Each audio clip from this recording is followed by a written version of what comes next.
Okay, live है सभी को? पब्लिकली कर दिया वीडियो को? पब्लिक है, हाँ ठीक है सभी को। ओके, नमस्कार बच्चों, विश यू हैप्पी दीपावली। आप सभी लोगों को दीपावली की बहुत बहुत ढेर सारी शुभकामनाएं हो और मैं आशा करता हूं, माँ लक्ष्मी से प्रार्थना भी करता हूं कि आप सभी लोगों को बहुत सुख समृद्धि दें और सबसे बड़ी बात बुद्धि और विवेक दें। ठीक है, तो आप सभी को मेरी ओर से, मेरी पूरी टीम की तरफ से दीपावली की बहुत बहुत शुभकामनाएं। आपके घर में जो भी आपके माता पिता हैं, जो खुद मेरे माता पिता के समान हैं, मैं उनको भी प्रणाम करता हूं और आप सभी को भी मेरी तरफ से हैप्पी दीपावली। चलिए, तो आज एक बहुत ही महत्वपूर्ण दिन है और इस महत्वपूर्ण दिवस में आज मैं क्लास ले रहा हूं। काफी सारे बच्चे तो बेचारे परेशान होंगे कि सर पटाखे वगैरह नहीं जलाने दे रहे हैं, आप क्लास लिए पड़े हैं।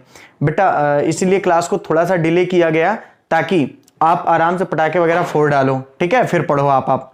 चलो बच्चों, मैं अगर आपसे अपने बारे में कुछ भी बोलूं तो मैं केवल एक ही बात कहूंगा। आज दीपावली है, एक आध कुछ शब्द मैं जरूर आपको बताना चाहता हूं। देखिए, जीवन में बच्चा सब कुछ करना, बस एक काम जरूर करना, अपने प्रति, अपने माता पिता के प्रति और अपने गुरु के प्रति हमेशा ईमानदार रहना, अपनी पढ़ाई के प्रति हमेशा ईमानदार रहना। ठीक है, हर चीज में बेईमानी कर लेना लेकिन पढ़ाई के प्रति कभी भी बेईमानी नहीं करना। अपने माता पिता से कभी भी झूठ मत बोलना। ठीक है, अगर जीवन में कुछ बड़ा करना है, अगर जीवन में सफल होना है तो कभी भी बेईमानी मत करना। अरे गलती अगर कभी किसी से हो जाती है ना, अगर कभी गलती हो गई ना तो दिल खोल के बता दो।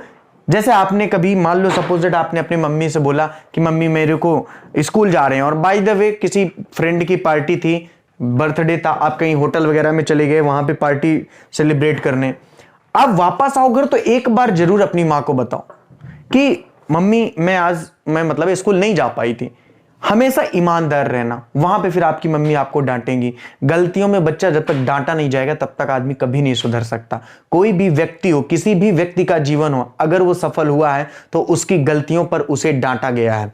ठीक है, और आप सब में बहुत सारे बच्चों की आदत क्या है कि गलतियों में डांटे कहां से, जब वो गलती बताएंगे तब तो डांटेंगे ना, आप अपनी गलतियां छुपा लेते हो। बच्चा आपके असफल होने का, अभी तो 12वीं है बेटा, ये 12वीं कुछ नहीं है, आपकी पूरी लाइफ अभी पड़ी हुई है, अभी तो स्ट्रगल शुरू ही नहीं हुआ है, अभी तो एक छोटा सा दौर है जो ऐसे ही निकल जाएगा, लेकिन बस हमें सीखना इसी दौर से है। ठीक है, तो ईमानदारी से मेहनत करिए, ईमानदारी से पढ़िए, मोबाइल से उतना ही कनेक्शन रखिए जितना रख सकते हैं और बहुत मेहनत से पूरी शिद्दत के साथ पढ़िए। अपने गुरु, अपने माता पिता और अपने आप को जो समय है वो बहुत लिमिटेशन में दें, बहुत दें, अत्यधिक मात्रा में दें। कहने का मतलब है कि ऐसा नहीं, लिमिटेशन का मतलब लिमिट में दें, भाई अनलिमिटेड दें। समय जितना भी है ना वो केवल अपने आप को दें, या तो अपने गुरु को या तो अपने माता पिता को। सिंपल सी बात है, अपने आप को दोगे तो भी आपका कल्याण होगा, माता पिता को दोगे तो भी आपका ही कल्याण होगा, फालतू में घूमोगे नहीं, और अगर एक सच्चे गुरु को दोगे तो भी आपका ही कल्याण होगा। ठीक है, तो चलिए इन्हीं शब्दों के साथ एक बार फिर से आप सभी लोगों को दीपावली की हार्दिक शुभकामनाएं। ठीक है, अच्छे से मेहनत करिए, मेरी यही प्रार्थना है कि आप सभी लोग बहुत मेहनत करें, बहुत नाम रोशन करें, अपना भी नाम रोशन करें, और साथ साथ यदि कहीं लगता है कि आपकी मेहनत में हमारा भी थोड़ा सा योगदान है तो मेरा भी नाम वहां पे रोशन होगा। और बिल्कुल मुझे कतई भी इस बात का अफसोस कभी नहीं होता है कि कोई बड़ा आदमी बनता है या कुछ अच्छे नंबर्स लाता है तो मुझे मेरे बारे में बताए कि मुझे अमित सर ने, मैंने पढ़ा है, जो भी है जैसा भी है। देखिए, मैंने हमेशा एक चीज सीखी है कि मैं अपना काम हमेशा ईमानदारी से करता हूं। बच्चों, मैं जब स्कूल में भी था तो भी मैंने काम ईमानदारी से किया, आज मैं ऑनलाइन पे पढ़ा रहा हूं तो भी मैं अपना काम ईमानदारी से कर रहा हूं। मैंने जीवन में कभी बेईमानी करने की कोशिश नहीं की, स्पेशली पढ़ाने पे। जो मेरा प्रोफेशन है, जो मेरा काम है, मैं कभी भी यहाँ पे बेईमानी नहीं करता हूं। तो यदि जीवन में आपको सफल होना है, एक अच्छा व्यक्तित्व बनना है, तो बेईमानी बेटा हमेशा छोड़ के अच्छे से मेहनत करो, एक अच्छा व्यक्तित्व लाओ, एक अनुशासनात्मक जीवन जियो। ठीक है, तो चलिए ठीक है बच्चों, तो हम लोग शुरुआत करते हैं आज के अपने सेशन की। बच्चों, जैसे कि हमने बात की थी कि हम लोग कौन से चैप्टर के बारे में बात करेंगे, हम लोगों को बात करना है अंश पूंजी लेखे चैप्टर के बारे में। बिल्कुल, अंश पूंजी लेखे चैप्टर। कुछ बच्चों ने बोला कि सर अवकाश ग्रहण पढ़ा दीजिए। नहीं, पहले अंश पूंजी लेखे पढ़ो। क्यों पढ़ो इसके बारे में भी मैं आपको बताऊंगा। ठीक है, इसके बारे में भी मैं आपको बताऊंगा। ठीक है, अंश पूंजी के लेखे, ये क्लास, आज की क्लास पब्लिक है, दीपावली के अवसर पर हमने आज की क्लास पूरी पब्लिक की हुई है, तो आपके जो भी मित्र या सखा या फ्रेंड हो, आप उनको ये क्लास बिल्कुल फॉरवर्ड कर सकते हैं, क्योंकि ये क्लास पब्लिक है, कोई भी दिक्कत नहीं आएगी अगर आपने क्लास को फॉरवर्ड किया। ठीक है, स्टेटस वगैरह में भी हालांकि लगा दिया गया था।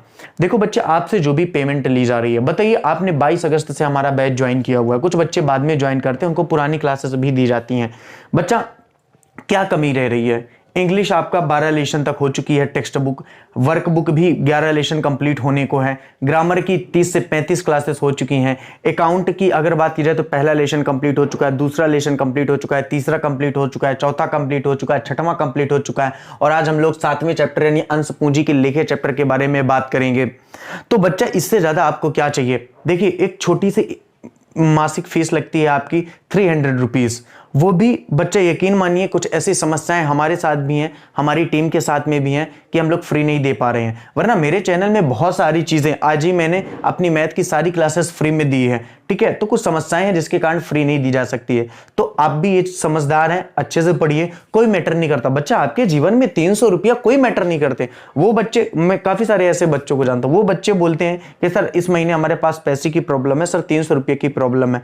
मतलब कहने का यह है कि वो अपनी आवश्यकताओं में कमी नहीं कर सकते, वो फुल्की खाने में या मार्केट जाके घूमने में या जो भी है वाट एवर, वहां पे कमी नहीं कर सकते, लेकिन जब बात पढ़ने की आती है तो वहां पे पैसे की प्रॉब्लम खड़ी हो जाती है। बेटा, ये आपका कैरियर है, ये आपका भविष्य है, यहां पे कभी भी ये मत सोचो कि अगर मैंने 300 दे दिए तो मेरा ज्यादा लगा जा रहा है या कम लगा जा रहा है, जो भी। अच्छा, ये मैं अपना कोई व्यापार या बिजनेस नहीं कर रहा हूं भाई, आप लोग मेरे को दोगे तो भी मेरा ही परिवार चलेगा, नहीं दोगे तो भी मेरा परिवार चलेगा, ऐसा कतई भी नहीं है। अगर मैंने मेहनत किया तो ईश्वर मेरे साथ है, और मैं बहुत ही आस्तिक प्रवृत्ति का व्यक्ति हूं, मुझे ईश्वर पर बहुत विश्वास है, लेकिन कर्म के साथ मैं मेहनत करके पैसा कमाना चाहता हूं। आप नहीं दोगे, कोई और देगा, लेकिन आपको जो चीज मैं दे रहा हूं वो ईमानदारी वाली बात है। कहना तो नहीं चाहिए आज के दिन, वो ईमानदारी वाली बात है कि इतना डिटेल से आज तक आपने नहीं पढ़ा होगा। जहां भी आप जो भी पढ़ते हो, ईमानदारी के साथ कह रहा हूं बेटा, कहीं पे भी इस तरीके के कॉन्सेप्ट नहीं कराए गए होंगे।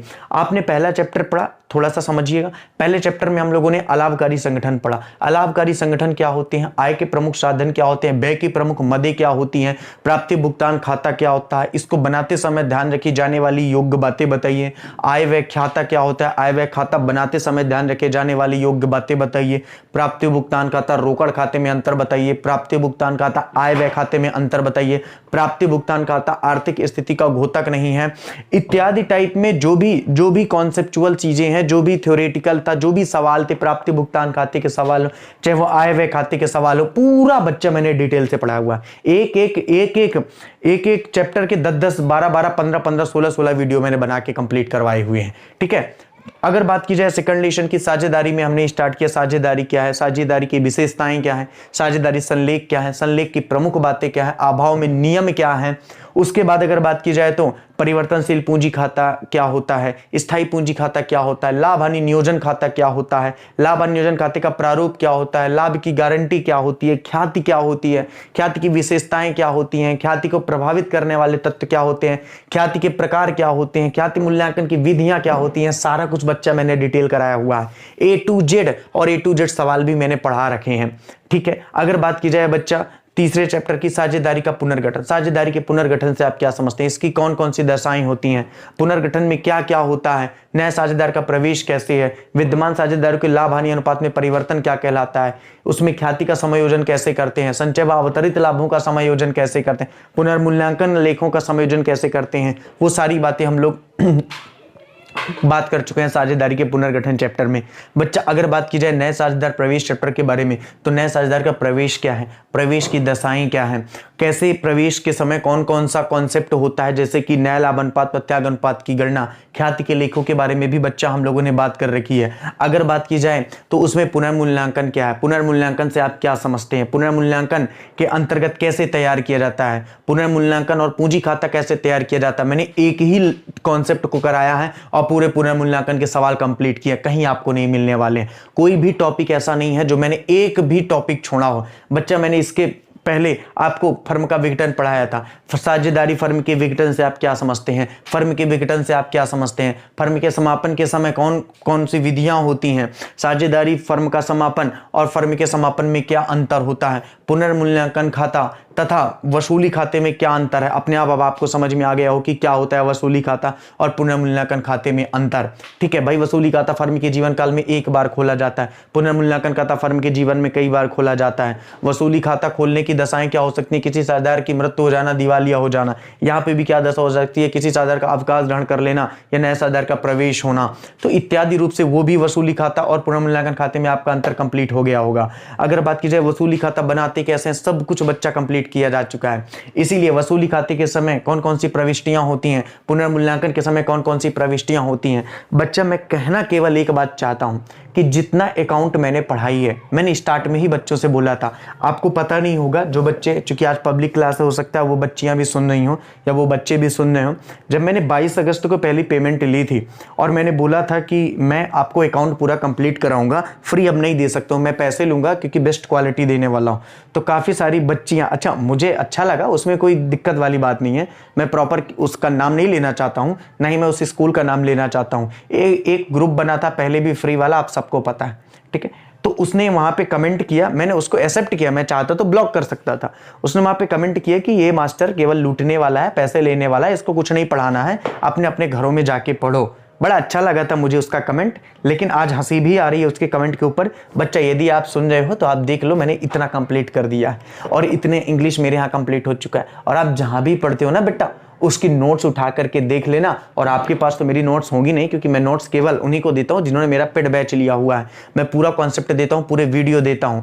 तो बच्चा इतना तुम समझ लो कि अमित सर हूं, मैं कोई ऐसा फालतू का टीचर नहीं हूं कि मैं जो बोलूंगा वो मैं नहीं करूंगा। हाँ, वो बात अलग है, कभी नोट्स बोला तो एक दिन नहीं दूसरे दिन मैंने भेजा, तो मैं जो बोलता हूं बेटा वो मैं ईमानदारी से करता हूं, ठीक है। तो अब अगर वो बच्ची सुन रही होगी, क्योंकि क्लासेस पब्लिक मैंने की हुई हैं, तो आशा करता हूं कि उसको अब समझ में आ गया होगा, ठीक है बेटा। तो किसी भी टीचर के बारे में ब्लेम करना बड़ा आसान काम होता है, ब्लेम मत करिए ना, कभी नहीं जीवन में सफल होंगे, ठीक है। हालांकि ईश्वर करेगा वो बहुत अच्छे नंबरों से पास हो, ऐसा नहीं है, लेकिन थोड़ा सा शब्दों की गरिमा को ध्यान रखें। हर व्यक्ति खराब नहीं होता है, हर व्यक्ति ऐसा नहीं है कि स्वार्थ बस हो।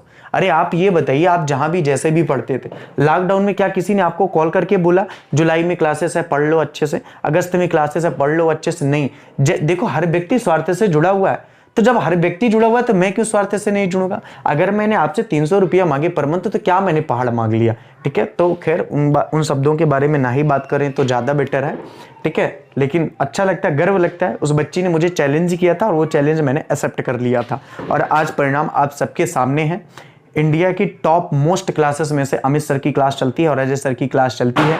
जितने भी रिसर्च है, लगभग 3 से 4 लाख व्यूज आ चुके हैं, जो अपने आप में बहुत बड़ी बात है। और ये सब आप लोगों की वजह से है, ये सब आप लोगों के प्रेम की वजह से है। वो तो शुक्र है कि क्लासेस हमने प्राइवेट कर रखी है, वरना पब्लिक करते तो पता नहीं बवाल मच जाता पूरे ऑल इंडिया में, ठीक है। लेकिन थोड़ा सा हमें भी पैसे कमाना है, हमारी पूरी टीम को भी आप सबका थोड़ा थोड़ा सा सहयोग होकर के हम सबका परिवार चलता है। आपकी इस पेमेंट से, आपकी एक छोटी सी पेमेंट से हम लोगों का पूरा परिवार चलता है।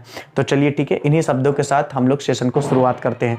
बच्चा, हम इस चैप्टर में क्या पढ़ेंगे, केवल मैं आज इसके बारे में चर्चा करूंगा। कल से हम लोग इस चैप्टर का पूरा डिटेल से बात करेंगे, एक एक थ्योरी के बारे में बात करेंगे, ठीक है। तो बच्चा ईमानदारी से पढ़ते रहो यार, बेईमानी से नहीं। अमित सर कभी बेईमान इंसान नहीं है, वो हमेशा ईमानदारी से ही पढ़ाएंगे शुरू से अंत तक। जब मैं नहीं पढ़ा पाऊंगा तो बेटा आपका पैसा रिफंड कर दूंगा, कोई मैं हराम का नहीं खाने वाला हूँ, ठीक है। जैसे क्या होता है, काफी सारे बच्चे क्या करते हैं, वीडियो को शेयर कर देते हैं प्लेलिस्ट को, जैसे आपको बार बार प्लेलिस्ट नहीं मिलती है ना, वो इसी कारण होती है, ठीक है। फिर मैं क्या करता हूँ, उनको वहां से हटाता हूँ, फिर उसका कॉल आता है, वो माफी मांगता है। मैंने कहा चलो कोई बात नहीं, गलती है, बच्चे से हो गई होगी। हालांकि मुझे पता है उसने जान के की है, उसने जान के किया, मुझे पता है गलती ऐसे कैसे हो सकती है, लेकिन मैंने कहा चलो कोई बात नहीं। काफी मेरा स्टाफ कहता है सर ऐसे बच्चों को कभी भी आप एडमिशन मत दीजिए, ब्लॉक ही किए रहिए, इनकी पेमेंट भी रिफंड मत करिए। मैंने बोला नहीं बेटा, क्या करना है, इनकी गलती नहीं है ना, ये थोड़ा सा बेवकूफ़ है, लेकिन इनके माता पिता को उम्मीद के बस ही उन्होंने मेरा बैच परचेज करवाया होगा और पढ़ रहे होंगे। तो मुझे उन माता पिता की बात याद आती है, उनका लगता है, इसलिए मैं ऐसा कभी नहीं करता हूँ, ठीक है। लेकिन इसका एक कतई मतलब नहीं है कि आप बेईमानी से काम करें। ईमानदारी से पढ़ो बेटा, आप ईमानदारी से पढ़ोगे तो आपकी ईमानदारी और मेरी सफलता और मेरी मेहनत और मेरा आशीर्वाद हमेशा ईमानदार व्यक्ति के साथ है। चलो ठीक है, तो हम लोग शुरुआत करते हैं इस चैप्टर के बारे में, ठीक है।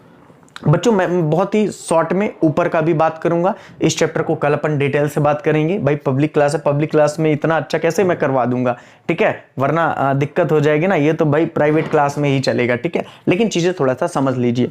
देखिए बच्चा, हमने बात कर ली थी कि कौन कौन से चैप्टर की अपन को थ्योरी पढ़ना है, कौन कौन से चैप्टर की अपन को सवाल ज्यादा पढ़ना है, लेकिन हमें तो पूरी थ्योरी पूरे सवाल हर चैप्टर से पढ़ना है। बच्चा अगर बात की जाए तो ये 2 चैप्टर यानी कि चैप्टर नंबर 7 अंश पूंजी के लेखे, और अगर बात की जाए तो ऋण पत्र संबंधी लेखे, बहुत आराम से समझिएगा तो चीजें आपको समझ में आएगा। अंश पूंजी के लेखे और ऋण पत्र संबंधी लेखे, ठीक है। ये जो 2 चैप्टर है बेटा, ये जो 2 चैप्टर हैं वो वेरी इंपॉर्टेंट है, क्योंकि ये 2 चैप्टरों से मिलाकर ही आपका टोटल 25 नंबर का बनने वाला है। 25 नंबर का बेटा आपका यहीं से आएगा, बेटा आपका 25 नंबर यहीं का आएगा। तो आप सोचिए, अगर आपने 3 से 4 चैप्टर में बहुत अच्छी कमांड बना ली, जैसे कि ये 2 चैप्टर 25 नंबर के, पहला चैप्टर अलाभकारी 10 नंबर का 25, 10, 35, और आपका अगर बात की जाए 10 नंबर का आएगा आपका फर्म का विघटन, तो 25, 10, 35, 10, 45 तो आपका 4 ही चैप्टर पे हो गया। समझ पा रहे हो आप इस बात को? तो इसी तरीके से स्मार्ट स्टडी की जाती है। अवकाश ऋण बच्चा मैं जरूर पढ़ाऊंगा, बिल्कुल सभी लोगों को हैप्पी दीपावली, ठीक है। अब थोड़ा यहां पे ध्यान दे देते हैं, ठीक है। तो इससे 25 नंबर का आने वाला है, इसलिए इस चैप्टर की जो भी थ्योरी होगी, इन दोनों चैप्टरों की जो भी थ्योरी होगी, बहुत डिटेल से अपन पढ़ेंगे, बहुत डिटेल से। और यकीन मानो जैसे पुराने सारे चैप्टर हमारे कंप्लीट होते गए हैं, उसी तरीके से ये चैप्टर भी आपके कंप्लीट होंगे। जो नए बच्चे जुड़ रहे हैं, मैं उनको बता दूं कि ये जो हमारी क्लासेस हैं वो 22 अगस्त से चल रही हैं। यदि आज कोई बच्चा ज्वाइन होता है तो उसे पुरानी क्लासेस भी दी जाएंगी और आगे की भी होंगी, लेकिन पुरानी क्लासेस का भी कुछ अमाउंट आपको पेड करना पड़ेगा। वो आप नीचे नंबर चल रहे हैं, उन नंबर पे अमित सर से बात करके ज्वाइन हो सकते हैं, ठीक है, बिल्कुल उसमें कोई दिक्कत नहीं है। तो अंश पूंजी के लेके ऋण पत्र संबंधी लेके 25 नंबर का आएगा। मतलब यहां का जो थ्योरी पोर्शन है वो आपको बहुत स्ट्रांग करना पड़ेगा और सवाल भी आपको स्ट्रांग करना पड़ेगा। अच्छा, तो हम लोग बात करते हैं सबसे पहले अंश पूंजी लेके चैप्टर के बारे में। सबसे पहले हमें बच्चा बात क्या करनी है, हमें बात करनी है कि हमें इस चैप्टर में पढ़ना क्या है। सबसे बड़ी बात तो ये है कि हमें इस चैप्टर में पढ़ना क्या है। देखिए आज मैं फिर से बता रहा हूं कि मैं इस चैप्टर के बारे में बताने आया हूं। भाई कोई चीज को पढ़ने के पहले मैं उस चैप्टर के बारे में पता होना चाहिए। जैसे कि इस चैप्टर में हमें क्या क्या पढ़ना पड़ेगा, बोले इस चैप्टर में सबसे पहले तो हमें पढ़ना पड़ेगा कंपनी क्या है। हमें क्या पढ़ना पड़ेगा, बोले हमें पढ़ना पड़ेगा कंपनी क्या है। अब कंपनी के बाद हमें क्या पढ़ना पड़ेगा, बोले सर इस कंपनी के साथ हमें पढ़ना पड़ेगा अंश क्या है। हमें क्या पढ़ना पड़ेगा, अंश क्या है। फिर हमें क्या पढ़ना पड़ेगा, बोले हमें फिर पढ़ना पड़ेगा कि भाई ये अंश के प्रकार क्या होते हैं, अंश के प्रकार क्या होते हैं, इसके बारे में भी हमें बात करनी पड़ेगी। अच्छा, जब हम लोग कंपनी की बात करेंगे तो कंपनी के साथ एक शब्द और जुड़ जाता है, कंपनी के प्रकार। भाई कंपनी भी कई प्रकार की होती हैं, तो कंपनी के प्रकार के बारे में भी हम लोगों को चर्चा करना पड़ेगा। फिर अगर बात की जाए तो जब हम लोग अंश की बात करेंगे तो अंशों के प्रकार के अंतर्गत फिर हम लोग अंश पूंजी के बारे में भी बात करेंगे। किसके बारे में बात करेंगे, बोले अंश पूंजी के बारे में भी बात करेंगे। अब ये अंश प्रकार, अंश पूंजी, और आगे चल के हम लोग अंशधारी के बारे में भी बात करेंगे। किसके बारे में बात करेंगे, बोले अंशधारी के बारे में भी बात करेंगे। इसी चैप्टर में बच्चा हम लोग बात करेंगे अल्प अभिदान के बारे में। इसी चैप्टर में बच्चा हम लोग बात करेंगे अल्प अभिदान। अच्छा, इस अल्प अभिदान को हम लोग न्यून अभिदान भी बोलते हैं। बच्चा इस अल्प अभिदान को हम लोग न्यून अभिदान भी बोलते हैं, ठीक है। अगर आपने एक छोटा सा कॉन्सेप्ट भी बच्चा छोड़ दिया ना तो आपके साथ बहुत दिक्कत आएगी। मैं एक बार फिर से बता रहा हूं, ठीक है। अब क्वेश्चन आ गया न्यून अभिदान से आप क्या समझते हो। भले आपने अल्प अभिदान पढ़ा हुआ लेकिन न्यून अभिदान आपको पता नहीं है तो फिर दिक्कत आ जाएगी, जबकि अल्प अभिदान को न्यून अभिदान कहते हैं, ठीक है। तो फिर अगर बात की जाए तो क्या है, बोले अति अभिदान। अति अभिदान से आप क्या समझते हैं, ये अपन पढ़ेंगे इसी चैप्टर में, अति अभिदान, ठीक है। अति अभिदान, यार आज भा नहीं बन रहा, पता नहीं क्या है। अति अभिदान, ठीक है, क्या पढ़ेंगे, बोले अति अभिदान के बारे में भी इस चैप्टर में हम लोग चर्चा करने वाले हैं। अति अभिदान या ओवर सब्सक्रिप्शन जिसको बोलते हैं, इसी चैप्टर में बच्चा हम लोग बात करेंगे अंशों का प्रीमियम पर निर्गमन, क्योंकि अंशों का बट्टे पर निर्गमन फिलहाल होता नहीं है, ठीक है। तो अंशों का प्रीमियम पर निर्गमन के बारे में हम लोग बात करेंगे। कुल मिला के कहना मैं ये चाहता हूं कि अंशों के निर्गमन के बारे में बात करेंगे। अंशों के प्रीमियम पे निर्गमन का मतलब है कि अंशों के निर्गमन के बारे में हम लोग इस चैप्टर में बात करेंगे। फिर अगर बच्चा बात की जाए तो क्या है, बोले अंशों का रोकड़ के प्रतिफल के बदले भी हम लोग निर्गमन की बात करेंगे। मतलब जब अंश को रोकड़ के प्रतिफल के बदले दिया जाएगा तो भी हम बात करेंगे कि कैसे क्या होगा। फिर अगर बात की जाए बच्चा तो इसी चैप्टर में हम लोग बात करेंगे अंशों के हरण के बारे में कि अंशों का हरण क्या कहलाता है। और सीता जी वाला हरण नहीं भैया, अंशों के हरण की बात करते हैं। फिर इसी चैप्टर में बच्चा हम लोग बात करेंगे अंशों के हरण की विभिन्न अंशों के हरण के पुनर्निर्गमन के बारे में। अंशों के हरण की पुनर्निर्गमन के बारे में भी इसी चैप्टर में हम लोग बच्चा बात करने वाले हैं। अंशों के हरण के पुनर्निर्गमन के बारे में भी हम लोग बात करेंगे।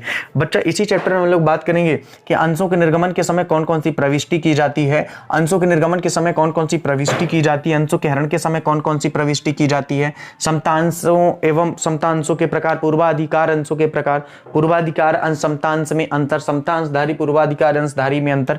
कुल मिला के ओवरऑल बच्चा हमको ये सारे कॉन्सेप्टों को इस चैप्टर में कंप्लीट करना है। बच्चा हमको इन सारे कॉन्सेप्टों को इस चैप्टर में कंप्लीट करना है। और मैं गारंटी के साथ कहता हूं कि आज तो खैर अपन नॉर्मल सी ही बात करने आए हैं इस चैप्टर के बारे में।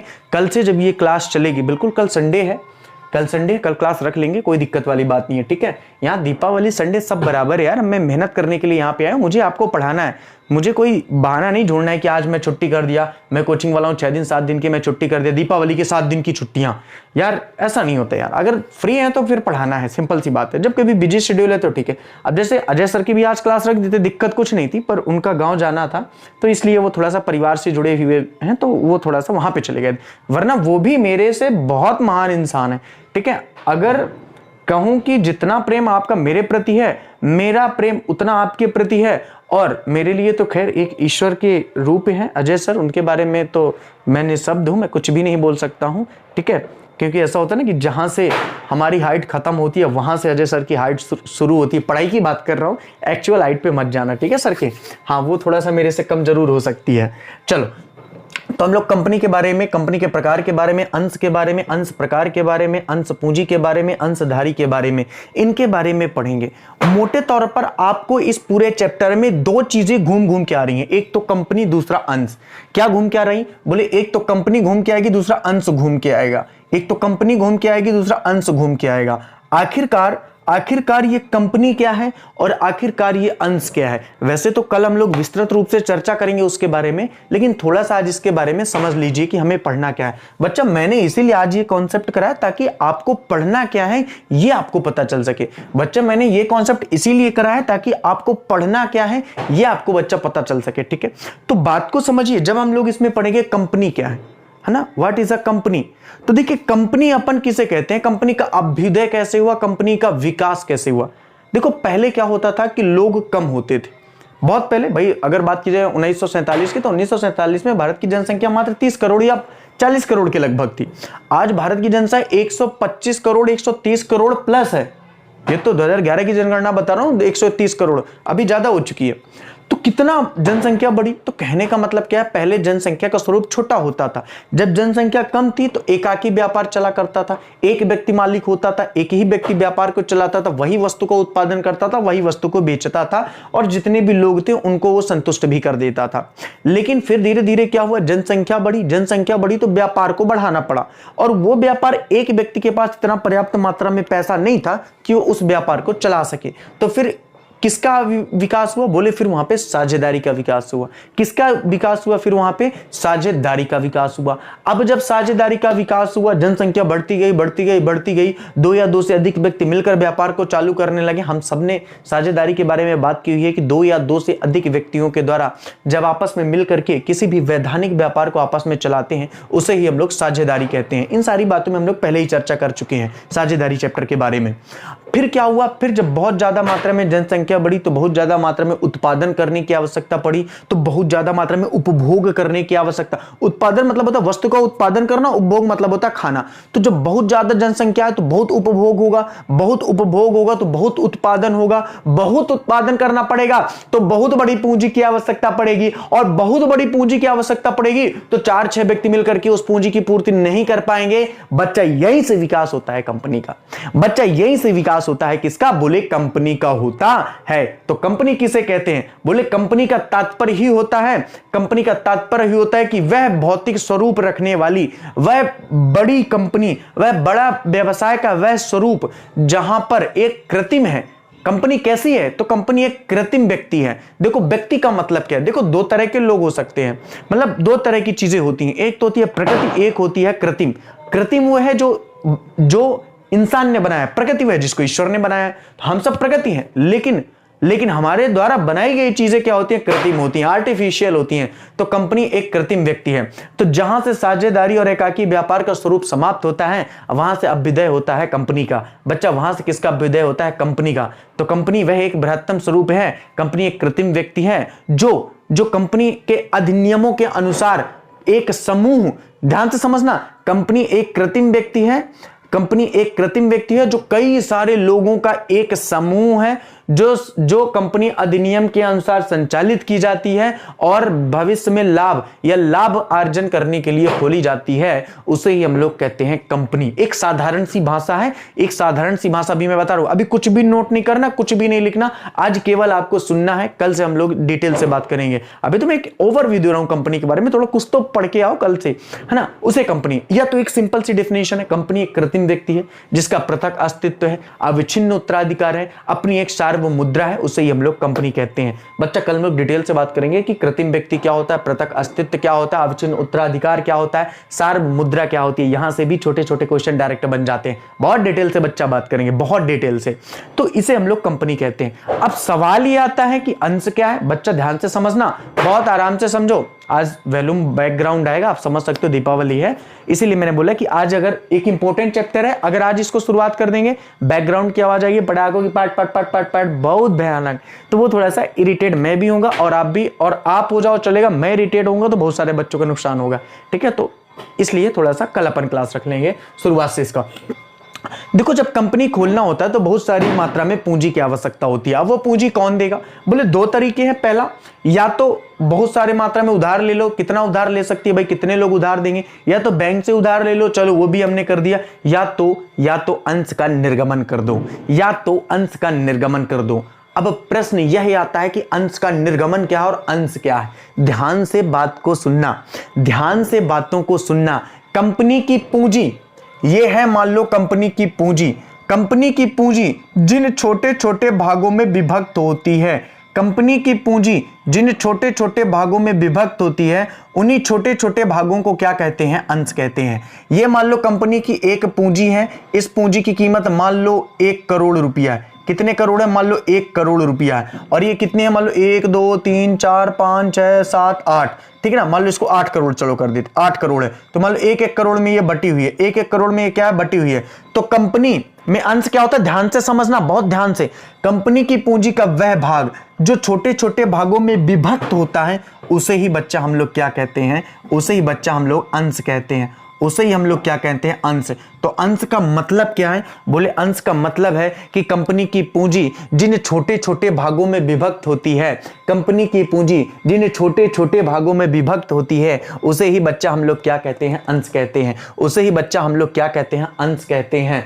कंपनी की पूंजी जिन छोटे छोटे भागों में विभक्त होती है, उसे ही बच्चा हम लोग क्या कहते हैं, अंश कहते हैं। अब बहुत ध्यान से समझना, अब ध्यान से समझना अंश क्या है और ये पूंजी कैसे छोटे भागों में विभक्त होती है। मैं एक सिंपल से एग्जांपल के थ्रू आपको बता रहा हूं, आपको चीजें समझ में ना आए तो बताना। सपोज दैट कि यहां पे जैसे एक सतना में कोई कंपनी है, ठीक है, जहां से हम लोग पढ़ा रहे हैं, सतना में मान लो आपके यहां कोई भी एक सीमेंट की कंपनी है, आपने उसके शेयर खरीदना है, आपने उसका शेयर, आपने सबको, आप शेयर शब्द से परिचित है, शेयर का मतलब अंश। आप सब शेयर मार्केट से परिचित है कि शेयर मार्केट डाउन हो रहा है, बढ़ रहा है। सपोज दैट कि आपने क्या किया कि 10 शेयर खरीदे। अब मान लो उस कंपनी के हर शेयर की कीमत कितनी है, मान लो 1 लाख है, हर शेयर की कीमत कितनी है, 1 लाख है। तो आपने 10 शेयर खरीदे, तो आप कितना कंपनी को दोगे, बोले 10 लाख देंगे।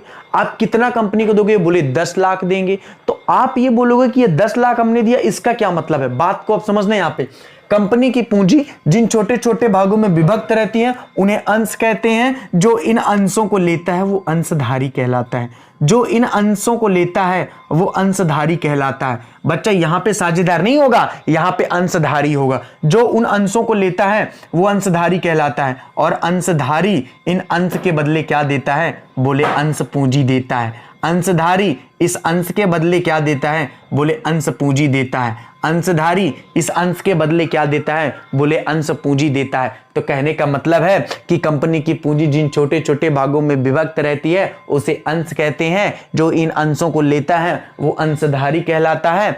और ये अंशधारी जो अंशधारी होता है, अंश के बदले जो राशि कंपनी को देता है वो राशि अंश पूंजी कहलाती है। यानी अंश के बदले जो पैसा दिया गया है वो क्या कहलाएगी? अंश पूंजी। और यही अंश पूंजी किसको दी जाती है? कंपनी को। और कंपनी के द्वारा इस अंश पूंजी पर क्या दिया जाता है? बोले दिया जाता है लाभांश। किसे लाभांश दिया जाएगा? बोले लाभांश दिया जाएगा अंशधारी को। क्यों? क्योंकि इसने क्या दी हुई है? अंश पूंजी। अंश पूंजी किसके पास रहेगी? कंपनी के पास रहेगी। अंश पूंजी दी कितने हैं? बोले सर दी अंशधारी ने। अंशधारी कौन है? बोले जिसने अंश लिया हुआ है। अंश क्या है? बोले कंपनी की पूंजी छोटे छोटे भागों में जो विभक्त है उसे ही क्या कहते हैं? अंश कहते हैं। और इस अंशधारी को मिलेगा क्या? बोले अंश पूंजी पर लाभांश जो कौन देगा? कंपनी देगी। अब बच्चा आगे बात करेंगे अंश पूंजी क्या होती है, इसके भेद क्या है, अंश क्या है, अंश के प्रकार क्या है। तो कहने का मतलब है कि ये चैप्टर में हमको ये सारी चीजें छोटी छोटी पढ़नी है। इनके बारे में, इनके निर्गमन के बारे में हम लोग चर्चा करेंगे। ये चैप्टर बेहद इंपॉर्टेंट है, बहुत अच्छे से सभी पढ़ना। अच्छा, जो नए बच्चे हैं वो भी थोड़ा ध्यान से सुन लें। अगर आपने पुरानी क्लासेस अभी नहीं देखी हुई है तो अब आपसे आपका काम बढ़ जाएगा। आप ये नई क्लासेस देखना, क्योंकि ये कॉन्सेप्ट ही अलग है। साझेदारी वाले सारे चैप्टर का अलग है, ये कंपनी के चैप्टर ही यहाँ पे अलग होंगे। जैसे अंश पूंजी, ऋण पत्र लेके कंपनी का वित्तीय विवरण, ठीक है, तुलनात्मक आय विवरण, लेखांकन अनुपात, रोकड़ प्रवाह, इनका कॉन्सेप्ट ही अलग चलेगा। तो अगर वहां तक का नहीं पढ़ा है तो उसको भी आप रिवीजन करते रहो, जो थोड़ा लेट हमसे परचेज किए हैं बैच को। और यहां से अब रेगुलर क्लासेस देखना तो चीजें समझ में आएंगी। मतलब क्या है? मतलब ताकि आपका पीछे न छूटे, कि पता चले कि आपने क्या किया कि कल की क्लास नहीं ली, सोचे हम पुराना जल्दी जल्दी खत्म करते रहे, फिर इधर का बढ़ता जाएगा। तो आप ये वाली भी क्लास लेना और पुरानी तो आपको मिली हुई है तो पुरानी पढ़ते ही रहना। समझ पा रहे हो बच्चों? तो चलो ठीक है, एक बार फिर से मैं आप सभी लोगों से अलविदा कहूंगा। कल हम लोग फिर मिलेंगे इस चैप्टर के एक निश्चित प्रारूप के साथ, और टू द पॉइंट बात होगी। कंपनी किसे कहते हैं, कंपनी की विशेषताएं क्या होती हैं, और अंश किसे कहते हैं, अंश की विशेषताएं क्या होती हैं, अंशों के प्रकार क्या होते हैं, अंशों के प्रकार क्या होते हैं। पूरा पोस्टमार्टम बच्चा कल हम लोग करेंगे डिटेल से। तब तक के लिए आप सभी लोगों को गुड नाइट। और हाँ, जो नए बच्चे अभी जुड़े हुए हैं हमसे ऑनलाइन के माध्यम से, अगर अब तक आपने बैच को नहीं लिया हुआ है और वाकई में यदि आप मेहनत करना चाहते हो तो अभी भी मौका है। दीपावली के अवसर पर हमने पेमेंट लिंक ओपन कर दी है, आप पेमेंट करके बैच को परचेज कर सकते हैं। आधी अकाउंट तो वैसे भी खत्म हो गई, लेकिन आपको पूरी अकाउंट शुरू से ही दी जाएगी, परेशान मत होइए। हालांकि उस पुराने का पेमेंट आपको देना पड़ेगा, वो हम लोग बात करके समझ लेंगे कैसा क्या है। ठीक है, तो चलो बच्चों, और जो बच्चे जुड़े हुए हैं, अगर आप चाहते हैं कि आपका कोई मित्र है अगर बैच वो लेना चाहता है, हालांकि कई बार ऐसा मैं बोल चुका हूं, ठीक है, तो आप उनसे बात कर सकते हैं। चलिए बच्चों, कल हम लोग फिर मिलते हैं एक इंपॉर्टेंट चैप्टर के साथ। एक बार फिर से wish you happy Diwali all of you. सभी लोगों को दीपावली की हार्दिक शुभकामनाएं। कल से हम लोग मिलते हैं, अच्छे से मेहनत करते हैं। हाँ, इंग्लिश की क्लास आज बंद थी, ठीक है, कल होगी, संडे को होगी, देख लेंगे अपन। ठीक है, चलो ठीक है, bye and good night, take care, thank you.